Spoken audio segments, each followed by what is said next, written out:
Salut les 20 joueuses et 20 joueurs, bienvenue dans cette 20 joueuses vidéo. Ici Swatch et François de Captain Games. Oui.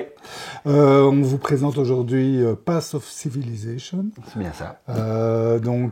Peut-être on va commencer par un petit pitch pour savoir qui tu es. Moi. Oui. Alors moi je suis je suis dans le milieu du jeu de société depuis quelques années maintenant. J'ai un parcours professionnel qui est parti un petit peu dans tous les sens. J'ai fait plein de choses. Et puis, j'ai eu l'occasion de travailler chez Asmodée. J'étais au marketing chez Asmodée. Puis, je me suis occupé des produits un peu plus pointus, un peu plus corps. Tout ce qui était FFG, Edge, tout ça, tout ce qui était jeu de rôle. Puis, j'ai glissé quelques mois chez Repos Productions. Et puis, au bout d'un moment, j'ai arrêté parce que Cœur de Bruxelles, c'était un peu loin. Et puis, les embouteillages, j'en avais assez. Et donc, oui, Asmodée, c'est Asmodée Belgique. C'est Asmodée Belgique, oui, tout à fait. Et un très bon ami à moi, qui, en plus d'être un bon ami, était également un des deux fondateurs de Repos Productions qui a été racheté par Asmodée entre-temps. Mais il avait remonté une boîte qui s'appelle Captain Games. Et il est donc le fondateur de Captain Games. Et puis comme j'étais disponible, il m'a dit t'as pas envie de venir bosser avec moi parce que voilà, on va faire des trucs de fou et puis travailler entre potes et puis travailler pas loin. Et puis j'ai évidemment dit oui. Et donc je me suis retrouvé dans l'aventure Captain Games. J'ai rejoint monsieur Cédric Comon. Génial. Voilà. Donc maintenant je pense que je peux dire que je suis éditeur ou un truc comme ça. En tout cas, je travaille dans l'édition, ça c'est sûr et certain. Et à côté de ça, comme j'ai un peu de temps libre de temps en temps, enfin j'avais un peu de temps libre, j'ai fait des jeux. J'ai fait Soclover. Génial. Merci. Tu verras, je ne sais pas si tu as vu, mais sur le site on aime beaucoup. Ouais, c'est super cool. Et avec Cédric, on a sorti ici à peu, alors là on a la double casquette et auteur et éditeur, on a sorti Sides, qui est dans le même, on va retrouver le même genre de feeling. C'est ça. C'est ça, oui, tu l'as sous la main là, c'est ça. Sides, c'est ça ici, voilà, alors sans le reflet. Voilà. Donc on a sorti Sides, qui est aussi un jeu de mots, un jeu de lettres, on est dans le feeling de la découverte, de la recherche, comment l'autre a pensé, ce genre de choses. Voilà. Génial. Ouais. Ok, super. Et donc maintenant, Path of Civilization, c'est votre 9e jeu. Ou 9e. C'est notre 9e jeu en théorie. C'est notre 9e jeu. Tiens, si tu veux me passer la boîte, je vais expliquer. Donc on a notre premier jeu, la boîte rouge. On a notre premier jeu qui était 13 mots, dont l'auteur est Romain Lousser. Puis ensuite, après 13 mots, on a sorti Sides, donc qu'on vous a montré. Puis on a sorti les Mixit, ces petits jeux où il n'y a pas besoin d'expliquer les règles. En fait, on a pris des paroles de chansons, on les a mélangées. Donc les paroles d'une chanson qu'on a mélangées ensemble, et puis il faut essayer de retrouver le titre de la chanson avec les paroles mélangées. Et comme on a 6 boîtes différentes, on a mis 6 numéros différents, ce qui fait que là, avec ces boîtes-là, on est à 8. Et puis effectivement, on a Path of Civilization qui va sortir ici dans quelques semaines, et qui est notre numéro 9, on va dire, mais qui est réellement notre 4e jeu, effectivement. Ouais. Et qui va sortir à Essen. Alors il sort en précommande à Essen, là on est en train de se battre, on est en train de mettre en place le site de précommande. Alors je ne sais pas quand sortira la vidéo, j'espère que le site de précommande sera en ligne à ce moment-là. Mais oui, on met donc en route le site de précommande. On aura un nombre limité de boîtes sur Essen. C'est pas un effet d'annonce, c'est juste parce que l'usine ne peut pas tout produire avec les délais en Espagne, usine espagnole. Avec les délais qu'on lui a laissés, donc c'est pas la faute de l'usine, c'est nous qui faisons des retouches jusqu'à la dernière minute et donc on corrige encore des choses tout le temps pour vraiment perfectionner le truc. Et puis après, quelques semaines plus tard, courant octobre, fin octobre, peut-être début novembre pour les gens qui sont un peu plus loin, le jeu sortira et sera disponible. Aux États-Unis, je pense qu'il faudra peut-être attendre un mois de plus, le temps que le bateau fasse ce transport. Ok, donc for Americans, they have to wait. They have to wait a little bit, yes, for sure. It's not for sure. Mais non, pour l'Europe, on est normalement courant fin octobre, début novembre. Ouais. Ok, voilà. Super. Ouais. Eh bien, génial. On peut peut-être parler du jeu maintenant ? Mais bien sûr, avec énormément de plaisir. Alors, Path of Civilization, c'est un jeu dont l'auteur est Fabien Gridel. Je fais juste une petite parenthèse parce que j'ai oublié de citer les auteurs de Mixit et c'est important parce qu'ils sont belges. D'ailleurs, un de ces quatre, il faudra que je te mette en contact avec eux. Ce sont donc Romain Lousser, Philippe Grandjean et Marc Sibyl qui tient une boutique à Chimay qui ont eu l'idée de ce jeu et qui ont développé ce jeu. Okay. Pas oublier ce genre de choses. Et donc ici, Path of Civilization, l'auteur c'est Fabien Gridel, c'est un des deux auteurs de Turing Machine qui est sorti chez le Scorpion Masqué. Et Johan Levet. C'est ça, avec Johan Levet. Et pour ceux qui ont joué à Turing Machine, ils voient à quel point les auteurs ont un cerveau qui calibré de manière très tableur comme ça, avec une forte réflexion, eh bien, on va retrouver un petit peu ce côté-là dans Path of Civilization, en moins fort, où on va beaucoup réfléchir sur ce qu'on va faire et des petits choix, des choix où on n'a pas 10 000 possibilités, vont amener une série de conséquences qui sont assez titanesques. Là, on sort d'une partie. Je serais curieux d'entendre ce que tu as à dire là-dessus. Donc voilà. Donc le principe de Path of Civilization, c'est un jeu de civilisation qui va tenir en 1h30. Nous, on annonce 20 minutes par jour une fois qu'on connaît le jeu. C'est le rythme où une partie s'écoule. Donc l'idée, c'est de faire un jeu de civilisation qui ne demande pas 4 à 5 heures. En tout cas, c'est de trouver des moyens pour avoir les feelings d'un jeu de civilisation, mais avec un délai de jeu un peu plus court. Alors, comment est-ce qu'on a réussi à obtenir ça? En tout cas, comment est-ce que Fabien a réussi à obtenir ça? Il a réussi à faire toutes les phases du jeu en simultané. C'est-à-dire que, attention, pas se tromper, simultané ne veut pas dire temps réel, donc on n'est pas sous la pression d'un sablier ou ce genre de choses, mais on est sous un flux continu, c'est-à-dire qu'on fait tous la phase 1 en même temps, une fois que tout le monde l'a fait, on passe à la phase B, etc. Donc ce qui fait qu'on arrive à un délai plutôt court. Le jeu se présente, alors je vais montrer quelques éléments de matériel. François, t'as bougé, dis donc. Oui, désolé. Bon, donc tu nous disais. Oui, alors je disais, je vais vous présenter un peu le matériel et comment fonctionne un peu le jeu très rapidement. Alors là, on est post-partie, donc il y a du désordre un peu partout. Le principe est très simple. Un tour de jeu est expliqué ici. On a plein d'éléments de jeu. Ici, on a une frise du temps avec au début des cartes qui aident juste au setup. Et puis à chaque fois, on va avoir sur les socles jaunes un événement, sur le socle rouge une bataille, un événement, une bataille, un événement, une bataille, etc., etc. Ici, on a une piste de bataille qui va nous permettre, une piste de militaire qui va nous permettre de pouvoir résoudre les batailles, savoir qui est le plus puissant pour chacune des batailles. Ici, nous avons une bibliothèque des technologies où on va pouvoir acheter des technologies qui vont être de plus en plus intéressantes et de plus en plus puissantes, ce qui va nous permettre de faire de plus en plus d'actions, etc.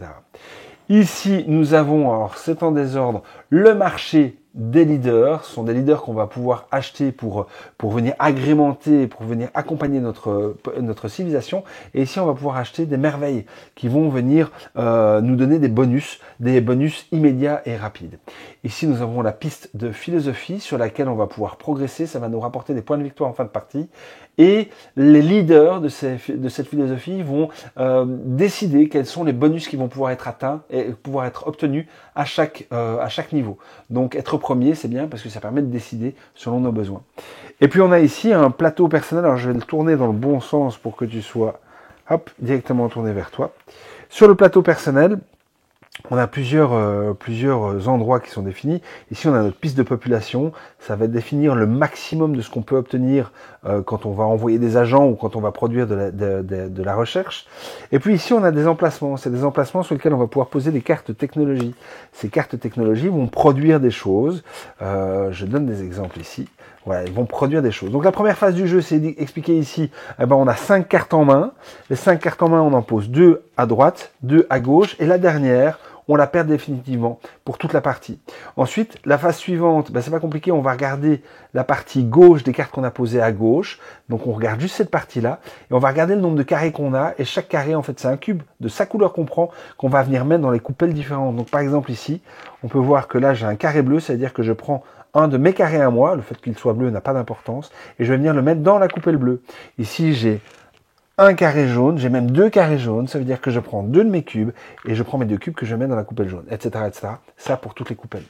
Une fois qu'on a fait ça, on passe à la phase C, c'est-à-dire qu'on va dépenser nos cubes, pour progresser sur la piste de spiritualité. À chaque fois, ça coûte par exemple ici 2, 2, 3, 3, etc., obtenir des bonus. On va pouvoir ensuite, en face, c'est acheter des leaders. Les leaders ont un coût. Ici, c'est des leaders de fin de partie, donc ils coûtent 7. Mais on a des leaders qui coûtent beaucoup moins cher. Des merveilles. Je dis des leaders, mais c'est des merveilles. Par exemple, ici, j'ai une merveille qui coûte 2. Voilà. Si j'ai 2 cubes, je les mets dessus. Si personne d'autre ne veut, je vais pouvoir prendre la carte. Si on est plusieurs à vouloir, il y a un petit système pour gérer les priorités, pour savoir qui peut acheter avant l'autre. Après, tout ça, tout le monde fait en même temps. Tout le monde fait en même temps. C'est du simultané. Après ça, on va voir les leaders. Les leaders, c'est le même principe que les merveilles. Si ce n'est que des merveilles, on peut en avoir autant qu'on veut, mais des leaders, ici tu peux peut-être voir, on ne peut en avoir qu'un seul à la fois parce qu'on va venir le placer ici. Ce qui veut dire que si je viens acheter un nouveau leader, hop, l'ancien meurt, il va au cimetière, après avoir fait un petit vol plané, il va au cimetière ici, et l'autre vient le remplacer. Et certains leaders ont des pouvoirs tant qu'ils sont en vie, et d'autres des pouvoirs quand ils sont morts, quand ils sont au cimetière. Les leaders sont sympas aussi. Hein. Ouais. C'est Gandhi ici. Là, c'est Lawson. Ouais, Lawson qui est une indienne, une chef indienne. Ici, vous aviez vu Mère Teresa. Et alors, c'est chaque fois assez thématique. Hein. Ouais. Mère Teresa, elle prie beaucoup. Gandhi, il est plutôt pacifiste. Donc, il transforme tout ce qui est guerrier en sage. En sage, voilà. Ouais. Donc, voilà. Donc, oui, clairement, on a essayé de coller un minimum. Et on a un compendium avec toutes les cartes. Et dans ce compendium, on a essayé d'intégrer une petite phrase sur l'histoire de ces gens, parce qu'il y a des tas de gens qu'on ne connaît pas et qui sont intéressants à découvrir. Donc ça, c'est la phase C. On vient de terminer la phase C. On passe à la phase D, à l'inverse de la phase B où on regardait le côté gauche des cartes qu'on avait posées à gauche. Avec la phase D, on va regarder le côté droit des cartes qu'on a posées à droite. D'ailleurs, il y a même des dés à côté sur notre plateau de jeu. Et là, on va voir que c'est des ronds, c'est pas des carrés. Donc les ronds, c'est pas compliqué. Si j'ai un rond orange, c'est-à-dire que mon cylindre orange va monter de 1 et l'orange, c'est la science. Donc j'augmente mes points de recherche en sciences. En vert, c'est la culture. En bleu, c'est la religion. En rouge, c'est le militaire. En brun, c'est l'industrie. Et donc ces points de recherche, ils vont servir à quoi? Ils vont servir à acheter une nouvelle carte technologie. Si par exemple, je veux acheter cette carte technologie, c'est une carte spirituelle qui coûte 7. Toutes les cartes sont identiques dans chacun des slots. Je paye 7 points bleus, 7 points de recherche bleus. Je vais pouvoir obtenir la carte, obtenir son bonus. Et ça veut dire que pour le prochain tour, regardez ici, hop, je vais avoir à nouveau 5 cartes à disposition, mes 4 anciennes et la nouvelle que je viens d'acheter. Donc on vient de terminer. Les 7, je les paye de là. Tu les payes de là, exactement. J'étais à 7 en bleu, pardon. Hop, j'étais ici. J'avais réussi à obtenir même 8 en bleu. J'avais 8 en bleu. Je paye mes 7. Donc je redescends jusqu'à 1. Et puis, je vais pouvoir prendre la carte qui est ici. Une fois qu'on a fait ça, on va faire la dernière phase du tour. C'est-à-dire qu'on va résoudre ou un événement ou une bataille. Et donc, les défis sont sur les socles jaunes. C'est à chaque fois un principe où il va y avoir une condition. Par exemple, ici, on dit, si un joueur a une ou plusieurs merveilles, eh bien à ce moment-là, il va gagner 1 point en technologie scientifique. S'il n'a pas de merveille, eh bien alors le joueur gagne 2 points de victoire. Et ça, on l'applique à tous les joueurs. Et puis après, on va compter, comme c'est une carte brune, toutes les cartes brunes, tous les sages qu'on a envoyés dans la coupelle jaune. Voilà. Ça va nous faire des points de victoire qu'on gagne immédiatement. Et puis on prend cette même valeur qu'on divise par 2, ça va nous donner un bonus. Pour ici, par exemple, ce sont des sages qui seront là pour le prochain événement. Oui, et donc c'est les cartes brunes plus les cubes. Plus les cubes, exactement. Et ici, quand on va devoir résoudre des batailles, c'est pas compliqué. On va essayer de filmer ici. On a un héritage militaire, donc c'est le positionnement de nos points de nos pions de civilisation. Et chaque cube qu'on aura mis dans la coupelle rouge, qu'on voit ici, voilà, si je fais tout tomber, mais c'est pas grave. Chaque cube qu'on aura mis dans la coupelle rouge aura une valeur de puissance de 2. Donc par exemple ici, le joueur noir, il a 3 cubes. Et il a un héritage militaire de 5. Ça veut dire que le joueur noir, il a 5, plus 3 fois 2, 6. Donc pour ce combat-ci, il va avoir une puissance de 11. Et on va faire ça pour tous les joueurs, ce qui va nous donner un classement. Et selon le classement, eh bien, on va répartir des points et des bonus à chacun des joueurs. Donc le premier, là, il va prendre 1 point de recherche militaire, 1 point de recherche scientifique et 2 points de victoire. Et le deuxième prendra la deuxième ligne, etc., etc., etc. Voilà, une fois qu'on a fait ça, on fait avancer le pion de tour, on révèle de nouveaux leaders et de nouvelles merveilles, on récupère nos 5 cartes, et puis on recommence un nouveau tour, on en joue 2 à gauche, 2 à droite, on vire la 5e, et on est reparti. Donc là, je vous ai expliqué, à peu près 80% des règles. Il y a quelques petits détails qui viennent se rajouter, mais en ayant compris ça, vous comprenez déjà comment fonctionne le jeu. Voilà, donc merci François pour ce résumé des règles. Donc ça nous donne déjà une bonne idée de ce qu'est le jeu.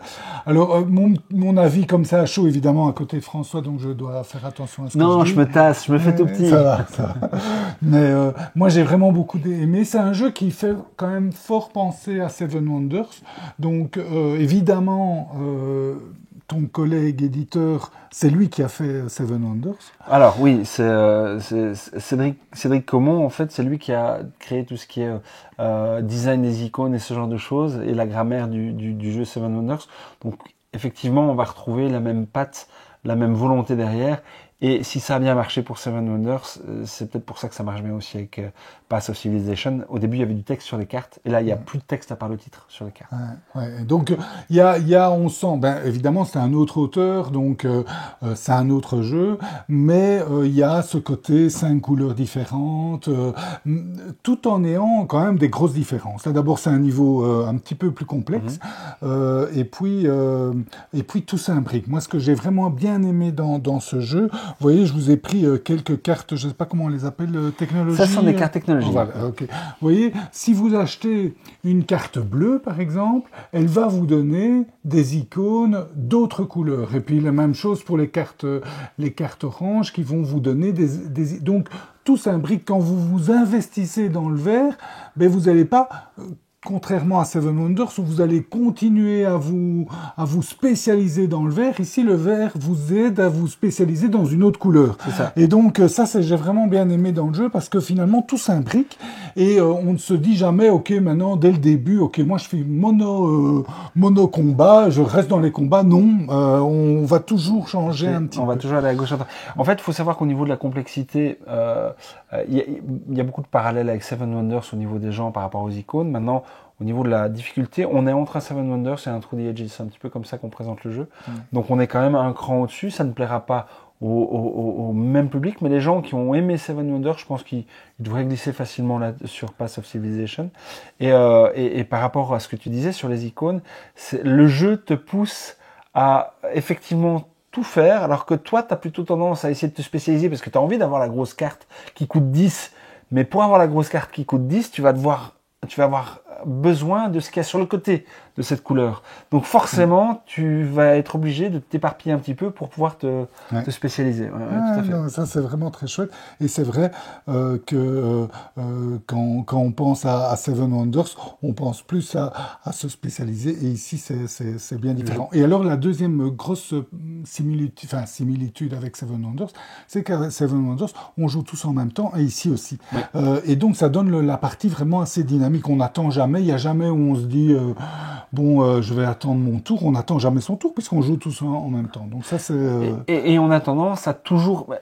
C'est ce que je dis, moi, quand je parle du jeu, c'est quand on sort d'une partie, on a joué pendant 1h20, 1h30, on a joué tout le temps. Comme c'est en simultané, mais pas juste parce que c'est en simultané, mais c'est parce que s'il y a quelqu'un qui est en train d'hésiter entre deux merveilles ou ce genre de choses, nous, pendant ce temps-là, en fait, on est en train de réfléchir à notre coup. Et donc, on sort d'une partie avec une forme de satiété ludique parce qu'on a l'impression qu'on n'a pas arrêté de jouer pendant 1h30. Et une partie, ça donne vraiment toutes les sensations d'un jeu de civilisation et cette sensation d'avoir tout le temps essayé d'optimiser ce qu'on allait faire. Et donc, oui, clairement, nous, en tout cas, je sais pas, avec l'auteur, avec Cédric et moi, on doit être entre 600 et 1000 parties jouées, animées, étudiées, etc. Et j'ai toujours autant de plaisir à jouer à ce jeu, quoi. Clairement. Voilà. Alors, ce qui est très chouette aussi, c'est que toutes les cartes vous rapportent des points de victoire. Donc, celle-ci, elle vous rapporte, par exemple, 2 points de victoire, etc. Mais quand vous prenez des merveilles, même chose. Et les merveilles, non seulement elles vous rapportent des points de victoire, mais elles vous rapportent aussi des points de victoire en fonction d'une certaine condition.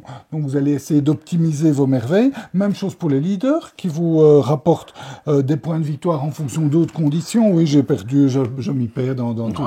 Mais voilà. Donc, par exemple, qu'est-ce qu'elle fait? Alors, Winston Churchill, donc c'est un leader de niveau 3, donc on l'a plutôt assez tard dans la partie. Tant qu'il est en vie, il a un petit cœur, donc c'est-à-dire tant qu'il est en vie, à chaque fois qu'il va battre la force extérieure, donc dans les batailles, c'est-à-dire un tour sur 2, eh bien il va gagner immédiatement 2 points de victoire. Ça, c'est son pouvoir de base. Et à la fin de la partie, sa valeur en points de victoire, elle est équivalente au point de victoire qu'on gagne sur la dernière bataille. C'est-à-dire que si sur la dernière bataille, on était bien placé, et si on achète Winston Churchill, il y a des chances qu'on ait visé de faire une bonne place sur la dernière bataille, eh bien, Winston Churchill, il doublera, si on veut, en quelque sorte, la valeur des points rapportés lors de la dernière bataille. Voilà, donc toutes les cartes vous apportent des points de victoire, plus, et ça c'est vraiment génial, ce sont les cartes de fin de défi.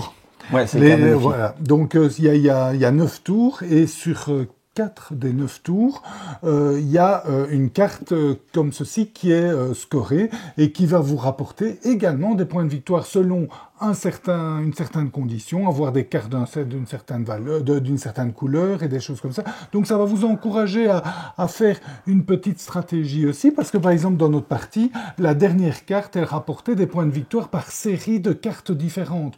Donc moi personnellement, je me suis dit dès le début, ok, je vais essayer d'équilibrer, de pas foncer dans un ou l'autre, d'équilibrer pour... bon voilà, c'était ma stratégie. Il y en a d'autres qui ont eu d'autres stratégies, parce qu'évidemment, c'est pas la seule stratégie gagnante, puisque comme je vous dis, chaque carte vous rapporte des points de victoire, vous pouvez les optimiser aussi. Donc, et d'ailleurs, on était super serré. Sur une première partie, on termine avec 10 points d'écart entre le premier et le dernier. Il y a que moi qui avait déjà joué au jeu, et je suis en deuxième position à égalité. Et le premier, c'est toi avec 92, 93, un truc comme ça. 88, je pense. 80, ouais, enfin bref, et l'autre est 10 points au-dessous, on est aux alentours des 90-80 points. Donc voilà, donc non, c'est serré. Tout compte en fait, tout compte. Même le petit point au tout début de partie, il a son importance. Donc ouais, et tu réfléchis à tout, et comme tu dis, ces cartes, elles font vraiment un design, parce que effectivement, ici, la carte bleue de fin de partie, je me permets de la remontrer, elle expliquait que par set de cartes de chacune des couleurs, ça faisait 4 points de victoire, mais cette carte-là ne sera pas forcément présente. Donc, c'est-à-dire qu'il y a d'autres parties où tu n'auras peut-être aucun intérêt. Il y a une carte, par exemple, où c'est la surproduction qui est mise en avant sur la carte. Et cette carte-là, elle dit, ben voilà, celui qui a le moins de cartes brunes, il gagne un bonus. Donc celui qui a fait le moins de cartes industrielles, celui qui a fait le moins d'usines, etc., ben lui va gagner un bonus. Donc on va essayer en fin de partie d'avoir le moins de cartes brunes que les autres. Donc ça part vraiment dans tous les sens. Et ces cartes-là, ces combinaisons de cartes-là et ces combinaisons de cartes avec les batailles, ça représente plus de 2000 scénarios différents à jouer. Donc au niveau rejouabilité, on est effectivement très très large. Oui. Et sur ces 4 cartes, il y en a combien les différentes Alors par niveau, il y en a 12 différentes. 12 différentes par niveau. Ouais. Et donc on joue 4 niveaux, donc il y a 48 cartes différentes. Mais comme il y a toujours une bleue, une brune, une orange et une verte, pardon, mais pas toujours dans la même position, c'est pas toujours dans cet ordre-là, eh bien ça crée des scénarios radicalement différents. Et on en a prévu 3 de chaque couleur pour chacun des niveaux. Donc en fait, le jeu, c'est comme s'il venait déjà avec une extension intégrée. Presque, on va dire.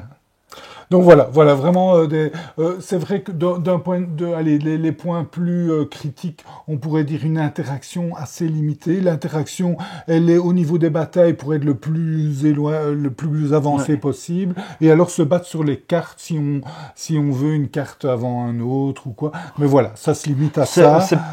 De toute manière, il y a rien à faire. Si on veut garder, et l'idée c'était de garder un jeu qui reste court dans le temps, qui ne dépasse pas les 2 heures ou l'heure et demie, et les interactions, en fait, ça a tendance à prolonger le jeu, parce que ça amène des négociations. Moi, j'adore ça, des négociations, des manigances, des coups de Trafalgar et ce genre de choses. Effectivement, là, ça a été réduit. Ça veut pas dire que c'est inexistant, mais c'est pas un jeu où il y a que des interactions, ça c'est sûr et certain. Ouais. Okay.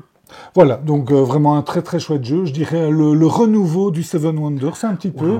En tout cas, c'est vraiment un jeu qui fait penser à Seven Wonders en un niveau plus élevé, avec pas mal de. Enfin, moi, en tout cas, vraiment sous le charme de ce jeu. Et donc voilà, je sais pas, le mot de la fin. Le mot de la fin. Écoutez, on est à Essen. Si vous avez l'occasion de venir jusqu'à Essen, n'hésitez pas, passez. Vous aurez l'occasion de tester le jeu. On a des animateurs sur place. Tu connais le stand? Le stand je l'écrirai. S3S310, un truc comme ça. Tu l'écriras s'il te plaît. Ouais, je vais me faire taper par les collègues. J'aurais dû savoir ça. Donc passez sur le stand Essen, je vous invite, mais je vous donne pas l'adresse, c'est génial. N'hésitez pas à réserver votre boîte vraiment, parce que je pense que ça risque de partir assez vite. Les retours sont plutôt positifs et on voit les gens quand ils en sortent, ils ont tendance à dire on en refait une deuxième ou où est-ce qu'on peut le trouver. Alors attention, tout le matériel que vous avez vu là est à l'état prototypal. Nous ne vous vendrons pas des boîtes avec des morceaux qui sont collés comme ça. Donc tout ça est prototypal bien évidemment. Mais voilà. Et puis on a d'autres jeux qui sont dans d'autres gammes, des jeux qui sont un peu plus party game. Si vous voulez tester, n'hésitez absolument pas. Merci beaucoup en tout cas d'avoir fait la route jusque mon humble demeure. C'était un plaisir. C'était une très chouette partie. Voilà. Eh bien, j'espère que cette dégustation vous a goûté. Je vous souhaite de bien vous amuser. Santé et à bientôt. À bientôt.